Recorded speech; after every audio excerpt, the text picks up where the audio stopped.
Hello दोस्तों, मेरे YouTube channel पर आपका स्वागत है। तो चलिए कहानी शुरू करते हैं। कहानी अच्छी लगे तो प्लीज़ चैनल को लाइक, सब्सक्राइब एंड शेयर ज़रूर कीजिएगा। इधर मित्तल मेंशन में मृत्युंजय के इंद्र से ये पूछने पर कि उन्होंने अपने बड़े भाई की जान क्यों ली, इंद्र मृत्युंजय को बुरी तरीके से घूरते हुए बोले, मृत्युंजय, बेवजह के किसी का मर्डर का इल्ज़ाम मुझ पर लगाना बंद करो। मृत्युंजय कुछ कहता उससे पहले ही डेविड आते हुए बोला, तुमने ये कहावत तो सुनी होगी ना, करनी न करतूत लड़ने में मजबूत। तो चलो आज कुछ नया खेल खेलते हैं। इंद्र वीर से खुद को छुड़ाने की कोशिश करते हुए उसे गुस्से से बोले, पहले छोड़ो मुझे, वरना अभी पुलिस को कॉल करता हूँ। नित्या नीचे आते हुए बोली, मैंने ऑलरेडी पुलिस को कॉल कर दिया है डैड। मृत्युंजय इंद्र के जबड़े को कसकर पकड़ते हुए बोला, आज तेरे कारण मेरी बहन सब कुछ सफ़र कर रही है, तुझे जीने का कोई हक नहीं। इंद्र सब लोगों को अपने खिलाफ देखकर गुस्से में पागल होते हुए बोला, हाँ, मैंने मारा था अपने भाई को, उसकी बीवी को भी मैंने ही मारा था। हर पल मुझे कुत्ते की तरह ऑर्डर दिया करता था। क्या उसे लगता है कि मैं बिजनेस में अच्छा नहीं कर सकता, इसलिए मार डाला उसे। मृत्युंजय इंद्र के चेहरे को झटकते हुए गुस्से से बोला, फेम, पैसा, ताकत उसे मिलती है इंद्र मित्तल, जो उसके लायक होता है, लेकिन तुमने हमेशा दूसरों की तकलीफ दी, इसलिए अब तुम्हारी बारी है। इंद्र पागलों की तरह हंसते हुए बोला, हा, तुम मुझे सजा दिलवाओगे? किस बेस पर? क्या सबूत है तुम्हारे पास? मृत्युंजय सारंग के मैंने कशिश के माँ और आपको मार डाला। नित्या इंद्र की बात पर अपनी आंखों में नमी लिए बोली, मैं हूं ना डैड, मैं बताऊंगी पुलिस को कैसे आपने बुआ को मार डाला, सिर्फ इस प्रॉपर्टी के लिए। बड़े पापा और बड़ी माँ की जान ले ली, सिर्फ इस प्रॉपर्टी के लिए। मैं बताऊंगी सब कुछ पुलिस वाले को। रागिनी नित्या को गुस्से में घूरते हुए चिल्ला कर बोली, क्या इस दिन के लिए मैंने तुझे पैदा किया था कि एक दिन नाग बनकर मुझे ही डसे? वैशाली रागिनी के बालों को कसकर पकड़ उसके चेहरे को अपने पास करके बोली, हमारी एक बात कान खोलकर सुन, औलाद पैदा करने से कुछ नहीं होता, उसके माँ बाप बनना पड़ता है, और हम बहुत शुक्रगुजार हैं कि इसी घर की बेटी होने के बावजूद हमारी परवरिश लाख गुना बेहतर हुई है। इंद्र वैशाली को नफरत भरी नज़र से घूरते हुए बोला, काश मैंने तुझे उसी दिन मार दिया होता तेरी माँ के कोख में, तो आज ये सब देखने को नहीं मिलता। नित्या इंद्र की बात पर बोली, मुझे मार देना चाहिए था डैड, कम से कम मुझे इस बात की शर्मिंदगी नहीं होती कि आप जैसा इंसान मेरे माँ बाप हैं। ये कहते हुए नित्या रोना शुरू कर देते हैं। वही मृत्युंजय इंद्र के मुंह पर एक जोरदार घूंसा मार देता है, जिससे इंद्र का एक दांत टूटकर नीचे गिर जाता है और उसके मुंह से बुरी तरीके से खून निकलने लगता है।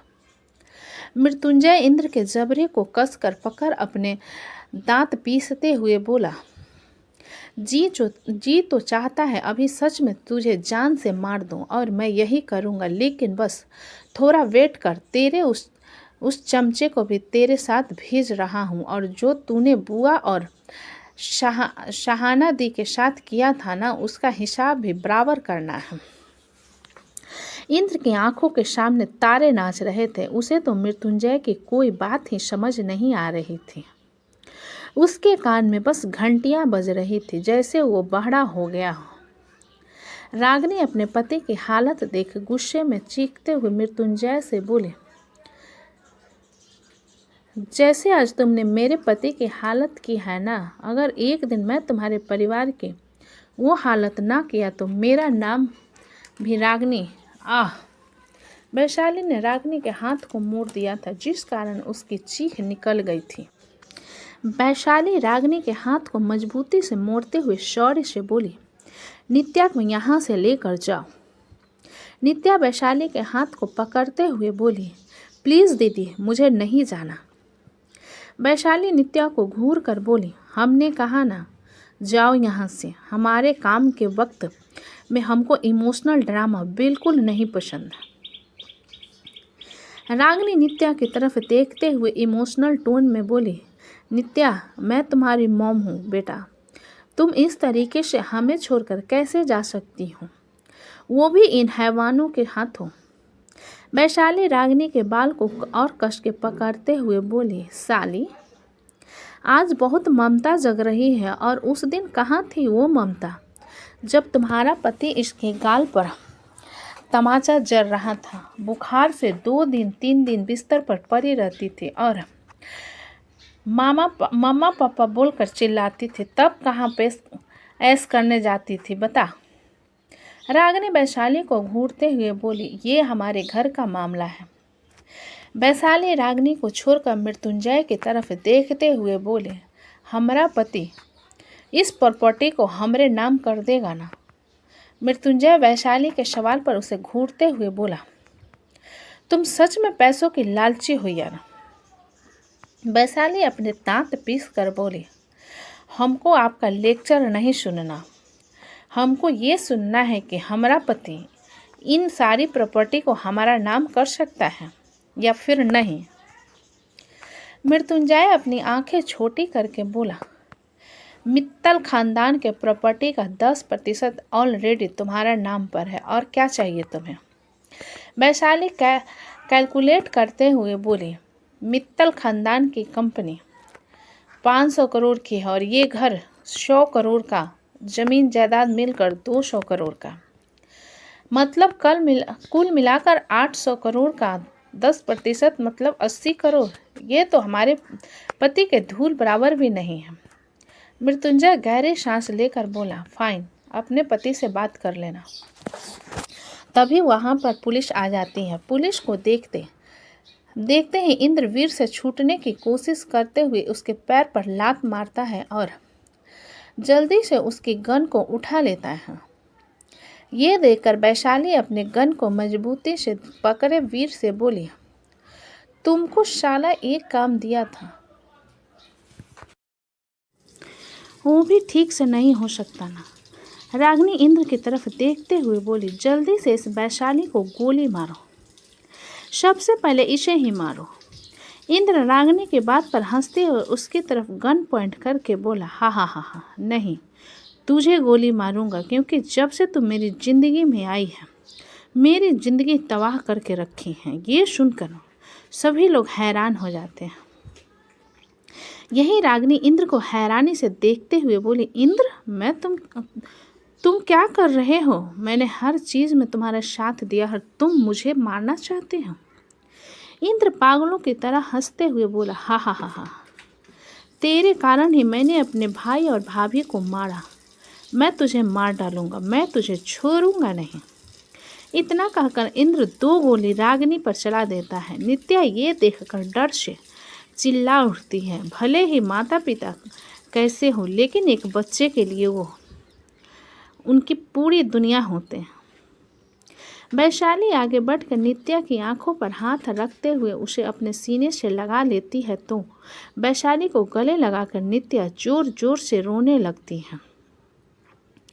इंस्पेक्टर जल्दी से अपने कांस्टेबल के साथ अंदर आ इंद्र को पकड़ लेते हैं और इंद्र के हाथ से गन को लेकर रेस्क्यू के लिए रख देते हैं। इंद्र ताली बजाते हुए बोला, मैंने उसे मार डाला, अब कोई कुछ नहीं करेगा। मर गई वो गंदी लड़की थी बहुत, मैंने अच्छा किया, मैंने उसे मार डाला। डेविड इंद्र की कंडीशन को देखते हुए मुंह बनाकर बोला, बड़ा बुढ़ा सठिया गया है, नाटक कर रहा है। मृत्युंजय इंस्पेक्टर से बोला, इसे लेकर जाओ। इंस्पेक्टर कांस्टेबल को इशारा करते हैं तो कांस्टेबल इंद्र को हथकड़ी पहनाकर मेंशन से बाहर ले जाते हैं। तभी एम्बुलेंस भी आती है और रागिनी की लाश को वहां से लेकर चली जाती है। इंस्पेक्टर उन लोगों को जाने के बाद मृत्युंजय से बोले, मिस्टर सारा, उन्होंने अपनी वाइफ को खुद मारा है, लेकिन हम चाहकर भी कोई सख्त कार्रवाई नहीं ले पाएंगे, क्योंकि कोर्ट में ये बताया जाएगा कि वो दिमागी रूप से मरीज है। डेविड एक पेन ड्राइव इंस्पेक्टर की तरफ बढ़ाकर बोला, इसमें इंद्र मित्तल के सारे करतूतों का पिटारा है, इसे कोर्ट में जमा कर देना। इंस्पेक्टर डेविड के हाथ से पेन ड्राइव लेकर अपना सिर हिलाते हुए बोले, यश मिस्टर खुराना। इतना कहकर इंस्पेक्टर उन लोगों से इजाज़त लेकर वहाँ से चले जाते।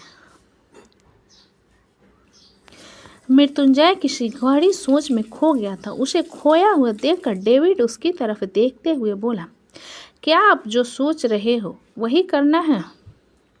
मृत्युंजय अपना सिर हिलाते हुए बोला, जब एक गंदी मछली पूरी तालाब को गंदा करने की कोशिश करती है तब उस गंदी मछली को ही जड़ से खत्म कर देना चाहिए।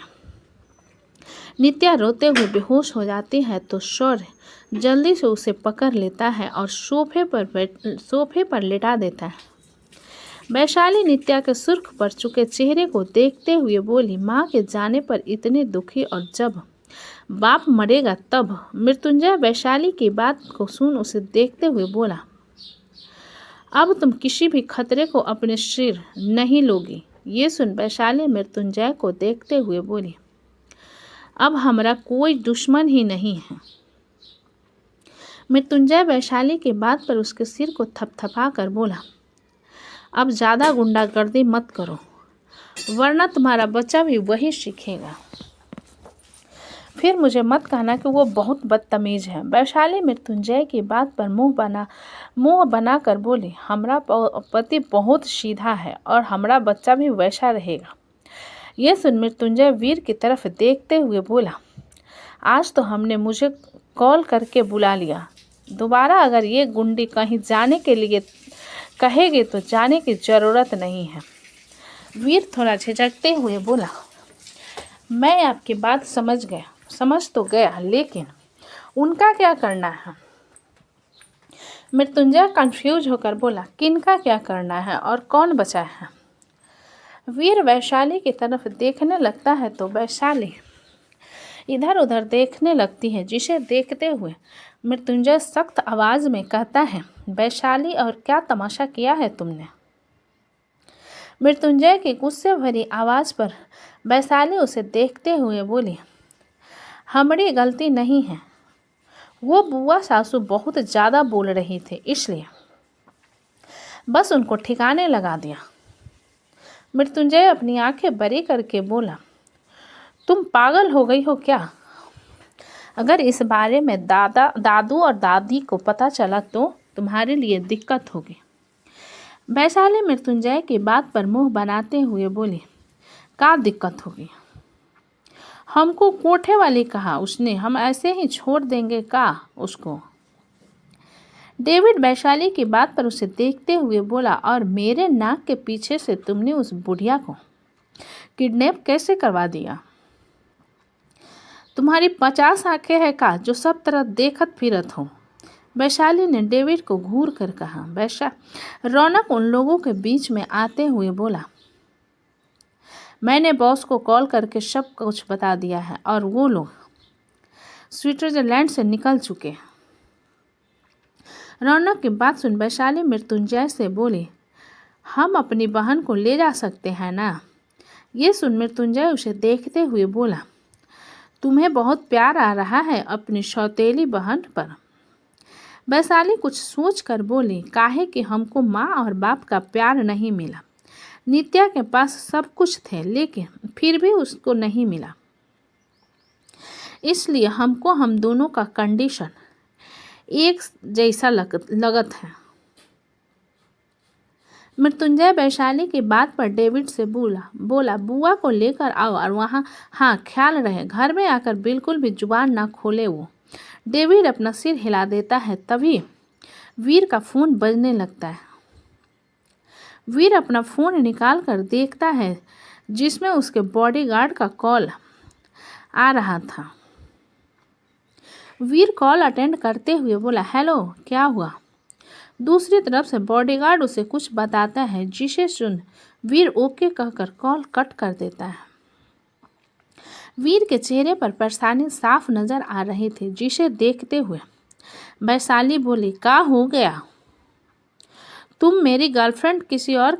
मेरी गर्लफ्रेंड किसी और के साथ भाग गई क्या? वीर इरिटेट होकर बोला, मेरी कोई गर्लफ्रेंड नहीं है और बुआ को कुछ लोग उठा कर ले गए। ये सुनकर वैशाली थोड़ी हैरान हो जाती है। वहीं मृत्युंजय डेविड की तरफ देखते हुए कहता है, सब कुछ समेटो और सारंग विला जाओ।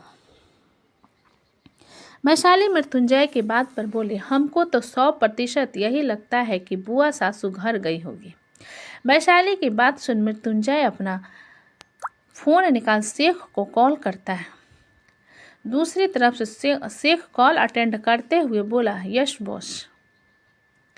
मृत्युंजय शेख की आवाज़ पर बोला, अगर दामिनी भाटिया आसपास भी नजर आए उसे अंदर जाने मत देना। ये सुन शेख थोड़ा झिझक कर बोला, आई एम सॉरी बॉस, लेकिन कुछ देर पहले ही मैम अंदर गई है। जिसे सुन मृत्युंजय अपनी मुट्ठी मजबूती से बना ओके कहकर कॉल कट कर देता है। सभी लोग मृत्युंजय की तरफ देखने लगते हैं तो मृत्युंजय वैशाली से कहता है, तुम कुछ करने से पहले पूछती क्यों नहीं हो? वैशाली एटीट्यूड से बोली, हम काहे पूछे? मृत्युंजय एक गहरी सांस लेकर डेविड से बोला, सारे एविडेंस लेकर सारंग बिल्ला आओ। इतना कहकर मृत्युंजय वैशाली को एक नज़र देख मित्तल मेंशन से बाहर चला जाता है। वैशाली मृत्युंजय के जाने के बाद वीर से नित्या की तरफ इशारा करते हुए बोले, इसे लेकर हमने पीछे आओ। रौनक वैशाली की बात पर बोला, हम हैं यहाँ पर, हम मैडम की देखभाल कर लेंगे और शाम तक बॉस आ जाएंगे। वैशाली रौनक की बात पर बोली, अरे चपटगंजू, हम उसकी बहन हैं, इसलिए हम उसको लेकर जाना चाहते हैं। अपना हाथी वाला दांत बीच में घुसाना बंद करो। इतना कहकर वैशाली वीर की तरफ देखती है और मेंशन से बाहर चली जाती है। वीर जाकर नित्या को अपनी बाहों में उठाकर मेंशन से बाहर चला जाता है। डेविड एक नज़र उन लोगों पर डालने के बाद उनके पीछे चला आता है। उन लोगों के जाने के बाद शौर्य रौनक से बोला, थैंक गॉड कि मैं सही टाइम पर आ गया। रौनक शौर्य के सिर पर मारते हुए बोला, इडियट, तुमने मुझे क्यों नहीं बताया इस बारे में?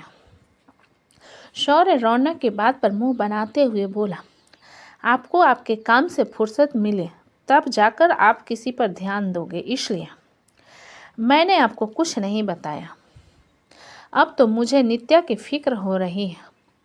रौनक शौर्य के गले में अपना हाथ डालते हुए बोला, तुम नित्या को इतना पसंद करते हो तो उसे बता क्यों नहीं देते? शौर्य हताश होकर बोले, उसे पता है सब कुछ, लेकिन वो किसी और को पसंद करती है, इसलिए मैं उसे फोर्स नहीं कर रहा। रौनक शौर्य की बात पर बोला, डोंट वरी, मैं बॉस से बात करूँगा। शौर्य हल्का से मुस्कुरा कर बोला, कोई बात नहीं, एक तरफा प्यार की भी एक कीमत होती है, मैं बहुत खुश हूँ।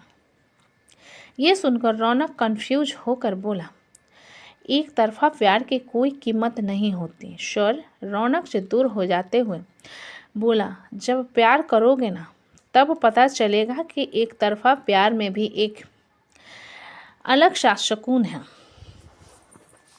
इतना कहकर शौर्य मेंशन से बाहर चला जाता है। रौनक उस जाता हुआ देखने के बाद एक गहरी सांस ले उस जगह को देखता है जहाँ पर रागिनी की लाश थी। फिर जल्दी से खुद भी मेंशन से बाहर चला जाता है। सारंग विला का माहौल बहुत गर्म था।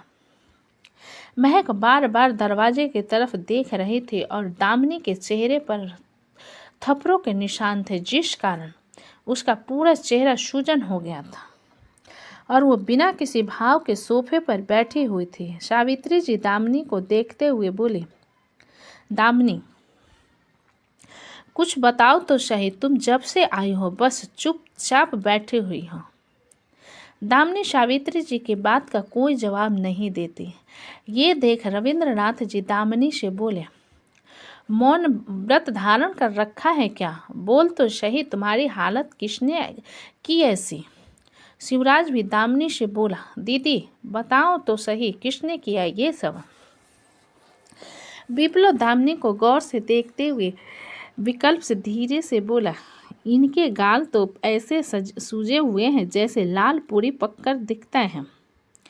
विकल्प विप्लव के मुंह पर हाथ रखते हुए बोला, चुप रह खरगोश, यहाँ का माहौल बहुत गर्म है। अगर कुछ भी हुआ ना तो हम लोगों को ही दिक्कत जाएगी। वैदिक विकल्प की बात पर बोला, लेकिन जिसने भी मारा है ना बुआ को वो बहुत अच्छा होगा, हमेशा जहर उगलती रहती है। विकल्प उन दोनों के मुंह पर हाथ रखते हुए दामिनी को देखने लगता है। न जाने क्यों विकल्प को अंदर ही अंदर एक डर सता रहा था। तभी मृत्युंजय वैशाली विला के अंदर आते हैं। वैशाली अंदर आने लगती है तो दामिनी चिल्लाते हुए कहती है, रुको तुम। दामिनी के अचानक चिल्लाने से सभी लोग हैरान हो जाते हैं। वैशाली ठंडी नज़र से दामिनी को देखते हुए उसके कहने के बावजूद अंदर आ जाती है। अमृत वैशाली के पास जाकर खड़ा हो जाता है और दामिनी से कहता है, आप कौन होती हैं मेरी बीवी को हमारे घर के अंदर आने से रोकने वाले? दामिनी मृत्युंजय की बात पर व्यंग भरी मुस्कान के साथ बोली, तुम दोनों की शादी सच में जबरदस्ती हुई थी या फिर कोठे में जाकर पहले से ही रसलीला चल रही थी तुम दोनों की? दामिनी की बात सुनकर सभी लोग हैरान हो जाते हैं। वही राजेंद्र जी दामिनी की बात पर गुस्से से बोले, जुबान को लगाम दो दामिनी, तुम इस तरीके से मेरे बेटे और मेरी बहू पर इल्ज़ाम नहीं लगा सकती। दामिनी राजेंद्र जी के बात पर अपने चेहरे की तरफ इशारा करते हुए बोली, आपको दिख रहा है मेरा चेहरा? इस कोठे वाली ने मेरा ये हालत किया है। महक जब इतनी तेज तेज आवाज़ को सुनती है तब उसे डर लगने लगता है, जिस कारण मृत्युंजय दामिनी को घूरते हुए कहता है, चुप रहिए। दामिनी चिल्लाते हुए बोली, मैं क्यों चुप रहूं? आज जो हालत मेरी हुई है इसकी जिम्मेदार आप खुद हो।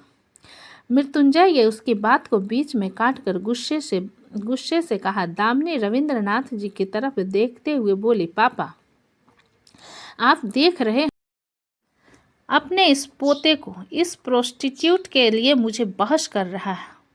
अमृत गुस्से में चिल्लाकर बोला, बकवास करना बंद कीजिए वरना मैं लिहाजा भूल जाऊंगी कि आप मुझसे बरी हो। आप होती कौन हो मेरी वाइफ के कैरेक्टर पर उंगली उठाने वाले? दामिनी सावित्री जी की तरफ देखते हुए बोली, आप देख रही हो माँ मुझसे कैसे बात कर रहा है ये? सावित्री जी सब लोगों को घूरते हुए बोली, सभी अपना मुंह बंद करके रखो। दामिनी बेवजह ऐसे इल्जाम नहीं लगाएगी। मृत्युंजय महक के पास आकर बोला, तुम कमरे में जाओ। महक जो कि हैरानी से सब कुछ देख रही थी मृत्युंजय की बात पर बोली, क्यों? मैं क्यों कमरे में जाऊं? मुझे भी जानना है सब कुछ। मृत्युंजय ईश्वर सख्त आवाज में बोला, मैंने कहा कमरे में जाओ महक। दामिनी ताली बजाते हुए बोली, बहुत अच्छा। मृत्युंजय अपनी और अपने भाई के बीवी के बीच में रंगरलिया तुम्हारे बीवी के सामने न आए, इसलिए अपनी बीवी को कमरे में भेज रहे हो। मृत्युंजय के हाथों के नस नजर आने लगते हैं। वही महक हैरानी से दामिनी की तरफ देख रही थी। अमृत गुस्से में चिल्लाते हुए बोला, मैं आपका मुंह तोड़ दूंगा। दामिनी अमृत की बात पर बोली, क्यों? जब कोई तुम्हारे घर वालों को असलियत बताता है तब तुम सबका मुंह तोड़ते हो। तुम्हारी बीवी एक कोठे वाली है, वो कोठे वाली बताओ घर वालों को। तभी एक जोरदार तमाचा दामिनी के गाल पर पड़ता है। दामिनी अपने गाल पर हाथ रखे सामने देखती है तो रचना बुरी तरीके से उसे ही घूर रही थी। रचना अपने दांत पीसते हुए बोली, जुबान पर लगाम देकर बात कीजिए। मैं अपने घर में ये सब बकवास बिल्कुल बर्दाश्त नहीं कर सकती, और दोबारा अगर मेरे घर की बहू पर ऐसी घटिया इल्ज़ाम लगाने की कोशिश की तो दोबारा कभी इस घर में कदम मत रखिएगा। सावित्री जी रचना को गुस्से से घूर कर बोले, रचना बहू, तुम इस तरीके से अपनी ननद पर हाथ नहीं उठा सकती। रविंद्रनाथ जी सावित्री जी के बात पर बोले अगर वो किसी की इज्जत पर तमाचा मार रहे हैं तो उसके गाल पर तमाचा पड़े तो इसमें क्या बुरा। ये सावित्री जी रविंद्रनाथ जी के बात पर उन्हें हैरानी से देखते हुए बोली, आपको अपनी बेटी की बात पर यकीन नहीं है। रविंद्रनाथ जी सावित्री की बात पर बोले, विक्रम महज 12 साल का था जब दामाद जी के बिजनेस में लॉस होने के कारण तुम्हारी बेटी उसके घर को छोड़कर जाकर अपने मायके में बैठ गई थी। तो तुम बताओ कैसे मैं उस पर यकीन करूं। एक औरत जो घर को जोड़ कर रखती है, लेकिन तुम्हारी बेटी ने हमेशा घरों को तोड़ा है और तुम चाहती हो कि मैं उस पर यकीन करूं। दामिनी रविंद्रनाथ जी के बात पर गुस्से से बोली, क्योंकि मैं उससे प्यार नहीं करती थी। आप लोगों ने जबरदस्ती मेरी शादी उस 2 कौड़ी के बिजनेसमैन से करवाया था। रचना दामिनी की बात पर बोली, अगर आपको इस घर में रहना है तमीज से रहो, वरना इस घर के दरवाजे हमेशा बेइज्जत और बदतमीजी लोगों के लिए खुले हुए हैं। दामिनी रचना की बात पर उसे घूरते हुए बोली, तुम मुझे निकालोगे मेरे घर से? मैं इस घर की बेटी हूँ। इस घर में मेरा ही उतना ही हक है जितना तुम्हारा हक है। मृत्युंजय दामिनी की बात पर उसमें अपने दांत पीसते हुए बोला, निकल जाइए इस घर से, और याद रहे मेरे जीते जी आप इस घर में कभी अपने कदम नहीं रख सकती। दामिनी मृत्युंजय की बात पर उसे घूरते हुए बोली, मैं क्यों जाऊंगी? तुम होते कौन हो मुझे इस घर से निकालने वाले? तुम्हारी असलियत मैं सबके सामने ला रही हूँ तो तुम मुझे इस घर से निकाल रहे हो। महक जो अब तक शांत खड़ी थी दामिनी से बोली, आप इस तरीके से किसी के भी कैरेक्टर पर सवाल नहीं उठा सकती बुआ जी। दामिनी हंसते हुए बोली, हाँ हाँ हाँ हाँ, तुम किसके लिए खड़ी हो रही हो महक? उस आदमी के लिए जिसने खुद अपनी पहली औलाद को मार डाला। दामिनी ने एक बार फिर से बम ब्लास्ट किया था, जिस कारण सभी लोगों के कान में मानो शून्य रह गए थे। महक फटी आंखों से दामिनी को देख रही थी। उसके हाथ खुद अपने पेट की तरफ चले जाते हैं। मृत्युंजय गुस्से में चिल्लाते हुए बोला, शेख अंदर आओ और इस कचरे को यहाँ से बाहर निकाल कर फेंको। मृत्युंजय के बुलाने पर शेख सारे बॉडीगार्ड के साथ अंदर आ जाता है और दामिनी को पकड़ लेते हैं। दामिनी अपने आप को छुड़ाने की कोशिश करते हुए बोली, छोड़ो मुझे, आज मैं इन सब की सारी असलियत सामने लाकर रहूंगी। मृत्युंजय शेख की तरफ देखते हुए बोला, इसे उठाकर बाहर फेंक दो और याद रहे ये अंदर ना आने पाए। दामिनी मृत्युंजय की बात सुन महक से बोली, महक होश में आओ, तुम्हारा पति कोई बहुत अच्छा आदमी नहीं है, वो न जाने कितनों की जान लेता है। तुम्हें कल्पित याद है जिसने तुझे पार्टी में बदतमीजी किया था, उसने मार डाला। डॉक्टर सक्सेना को उसने जान से मार डाला। मृत्युंजय अपनी गन निकालकर दामिनी के ऊपर तानते हुए बोला, तो अब मैं तुम्हारा राम भी सत्य कर देता हूँ। शोभित मृत्युंजय को पकड़ते हुए बोला, ब्रो ये आप क्या कर रहे हो? सभी लोग देख रहे हैं। महक मृत्युंजय की तरफ देखते हुए डरी आवाज में बोली, आप सबको मार डाला? मृत्युंजय निर्जला की तरफ देखते हुए बोला, इसे लेकर जाइए यहाँ से। निर्जला की सर्द आवाज पर महक के पास आकर बोली, महक चलो बेटा कमरे में, यहाँ पर मत रहो। महक निर्जला से खुद को छुड़ाते हुए मृत्युंजय से बोली, आपने उन सबको मार डाला, आपने मेरे बच्चे को मार डाला, क्यों किया आपने ऐसा? ये कहते हुए महक पैनिक हो रही थी। उसकी सांसें बहुत तेज चल रही थी। तो दोस्तों कहानी कैसी लगी मुझे कमेंट में लिखें, अच्छी लगी हो तो प्लीज़ चैनल को लाइक करें, सब्सक्राइब करें और ज़्यादा से ज़्यादा शेयर करें। कहानी को पूरा सुनने के लिए धन्यवाद।